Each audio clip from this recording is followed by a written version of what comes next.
Nous sommes le 18 juillet 2018. Bonjour à tous et bienvenue dans cette édition du journal.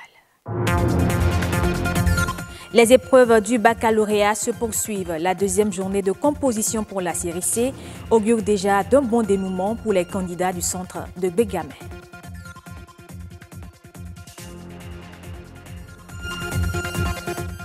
Prendre en mariage le frère de son mari défunt, c'est une pilule difficile à faire passer chez les femmes. Mais la pratique a toujours cours dans certaines coutumes béninoises et les femmes toujours des victimes. Et puis, les toilettes publiques sont d'une utilité, mais autant elles permettent de se soulager étant même hors de sa maison, autant leur entretien peut être difficile.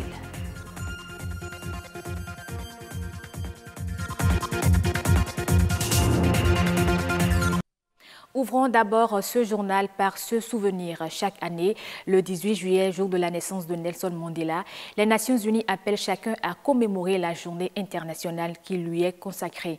L'année 2018 marque le centenaire de la naissance de Nelson Mandela, une occasion de revenir sur sa vie et son héritage et de suivre son appel à faire du monde un meilleur endroit. Mandela Day, 67 minutes pour lutter contre la pauvreté, c'est sous ce signe que la fondation qui porte son nom consacre la journée qui lui est dédié. Ceci en reconnaissance du dévouement de Nelson Mandela dans la lutte pour obtenir la justice sociale pour tous.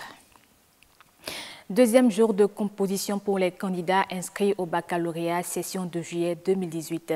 Une journée qui visiblement s'est soldée sur une note de satisfaction. C'est du moins ce qu'a retenu notre équipe de rédaction après son passage. Igor Ayoso, Christelle Tongodo. Les amis du baccalauréat session de juillet 2018 se poursuivent ici, au CEG Bégamé. Les candidats de la série C planche, ils ont déjà composé une bonne partie des épreuves écrites. Nous ne pouvons pas dire que c'est abordable mais très difficile. Mais quand même pour un élève qui a appris ses cours, un élève moyen, il va s'en sortir. Puisque quand on parle d'examen, c'est pas concours, donc c'est ce qu'on a eu en classe. Les notions qu'on nous a enseignées en classe, qu'ils ont demandé. D'hier jusqu'à aujourd'hui, je dirais que ça va. Dans la soirée, nous allons composer en anglais et le lendemain, nous allons composer en histoire, géo, en philosophie et en PCT. On a planché en mathématiques. Ça a été abordable. J'ai bien composé. Je leur demande de garder courage, même si certains n'ont pas travaillé, que ça va s'arranger. Les épreuves sont alors abordables et les examens se déroulent apparemment bien. À cette allure, on espère de bons résultats. La croissance économique est un processus. Elle repose sur le développement des facteurs de production. Cette définition bien simple implique bien souvent des conditions très rigides pour la plupart des pays qui doivent renforcer et maintenir leur croissance économique. Pour le Bénin, quelles sont les dispositions à prendre pour booster son économie? Éric Koudor est financier. Il fait quelques suggestions au micro de Boris Aïnan et Axel Dancy. Il y a aujourd'hui une urgence à maîtriser la dette publique. Vous savez, notre dette publique à fin décembre 2017 doit tenir normalement autour de 50 ou 54%.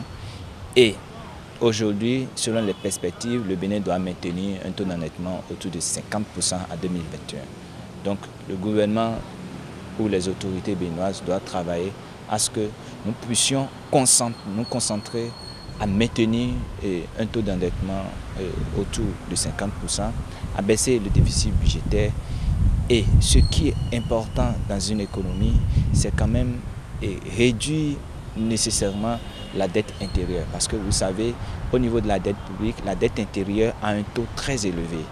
Et tant que la dette intérieure a un taux très élevé, la croissance économique d'une part n'aura pas une répercussion. Parce que les citoyens à l'interne, ils ont accompli différents nombres de services pour l'administration publique et ils attendent un retour.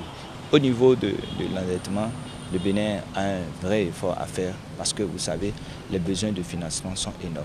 Et donc si le Bénin doit faire un effort au niveau de l'endettement, le Bénin est vraiment systématiquement obligé de travailler à augmenter les recettes. Et vous savez, pour augmenter les recettes, le Bénin doit augmenter le taux de pression fiscale. Parce que nous sommes un pays dont les revenus sont essentiellement fiscaux.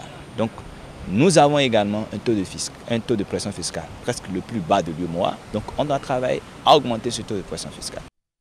À peine a-t-elle perdu son époux qu'on lui en impose un autre. Ce dernier n'est rien d'autre que le frère de son mari défunt. C'est la définition même du lévira, un type particulier de mariage où le frère d'un défunt épouse la veuve de son frère. Quand cette dernière en vient à opposer un refus, on lui refuse à son tour l'accès à l'héritage de son mari défunt. Au Bénin, plusieurs femmes en sont victimes. Le lévira, la dure réalité des femmes, c'est un reportage de Boris Aynan, Louis Koudogbo et Lazare Migan, présenté par Patrick Adjaboudjou. Dame Chantal et Victorine sont des témoins vivants du lévira.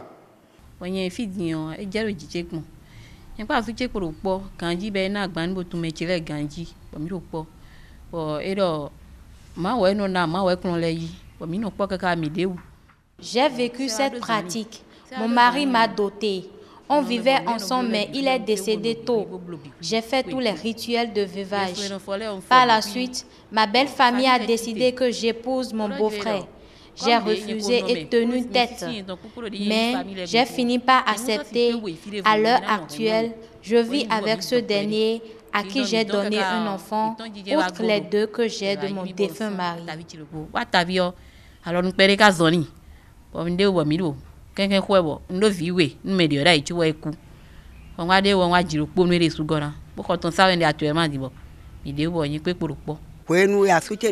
Du vivant de mon mari, c'était le bonheur. Après sa mort, on m'a demandé d'épouser un membre de la famille. J'ai refusé et c'est le début de mon calvaire. D'autres m'ont même suggéré d'accepter car ils doivent récupérer les dépenses de la dot.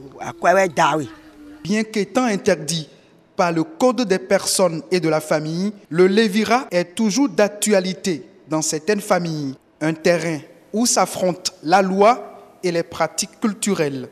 Le lévira ne se met en place dans certaines communautés que lorsque le défunt n'a pas laissé de descendance pour perpétuer le nom de ce dernier, pour perpétuer la mémoire de ce dernier. Dans d'autres, qu'il ait laissé ou non de la descendance, le lévira se met en place et se pratique.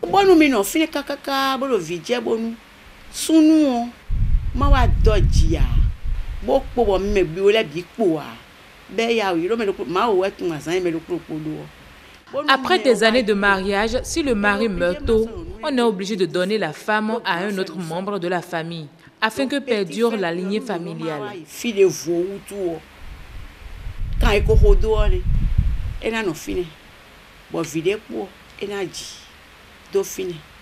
Au-delà de ses impacts sur les activités de la veuve, le lévira aurait aussi une fonction sacrée dont les manifestations sont diverses.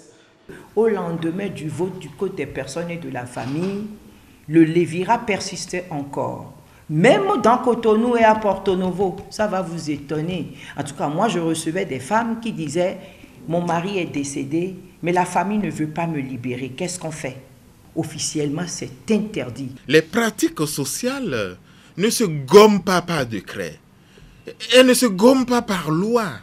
Elles ne se gomment pas par slogan.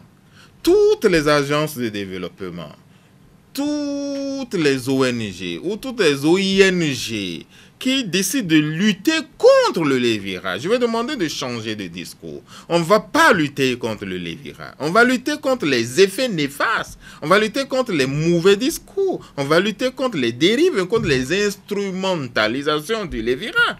Le lévira a certes des effets négatifs, mais il ne rend pas toujours malheureuse la veuve. 687 localités du Cameroun à travers la réalisation et la réhabilitation des lignes de moyenne et basse tension. C'est l'ambition du gouvernement camerounais. Le projet sera soumis au conseil d'administration de la Banque mondiale dans le mois de décembre 2018. D'un coût global d'un peu plus de 130 milliards de francs CFA, ce projet va sortir 370 000 ménages du manque d'énergie électrique.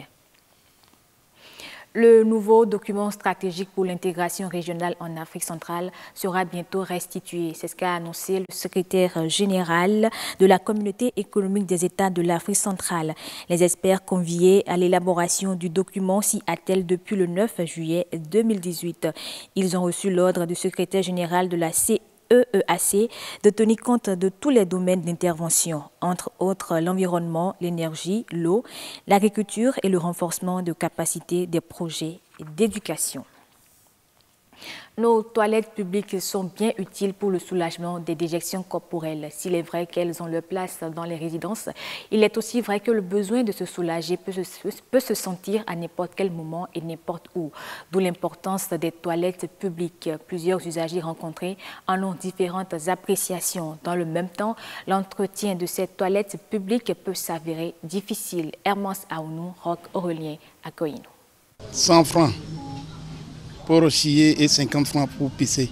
Voilà les tarifs pour accéder aux toilettes publiques ici au marché d'Antokpa à Cotonou. Ces toilettes sont mises à la disposition des usagers du marché et ses environs pour répondre aux besoins essentiels de base. Les agents positionnés pour leur entretien avouent que la tâche n'est pas aisée. Tous les soirs, avant la fermeture, on nettoie proprement avant que le lendemain, on reprenne service. Nous avons des difficultés parce que malgré les WC sont là, il y a les usagers qui arrivent, au lieu de chier à l'intérieur, au lieu de pisser à l'intérieur, ils pissent en haut, là, il faut l'entretenir. Et bon, il arrive des moments où d'autres, il y a des gens qui ne voient pas bien, ils arrivent, c'est toujours problème. Si, pour certains usagers, cela constitue une aide, pour d'autres, c'est un problème. Ça aussi, c'est une aide pour nous. Ça va nous aider de ne pas retourner jusqu'à la maison. Non, parce que tout le monde y fréquente et il y a aussi des infections. C'est pour cela que moi, je n'aime pas. Si les toilettes sont propres, je peux y aller. Dans le cas contraire, non. Nous devons être à l'aise dans les toilettes. Préserver l'environnement et offrir un cadre de vie meilleur aux populations, c'est avant tout l'objectif visé en créant des toilettes publiques. Fin de ce journal. Merci de l'avoir suivi. Je vous retrouve avec plaisir à 19h45 pour de nouvelles informations.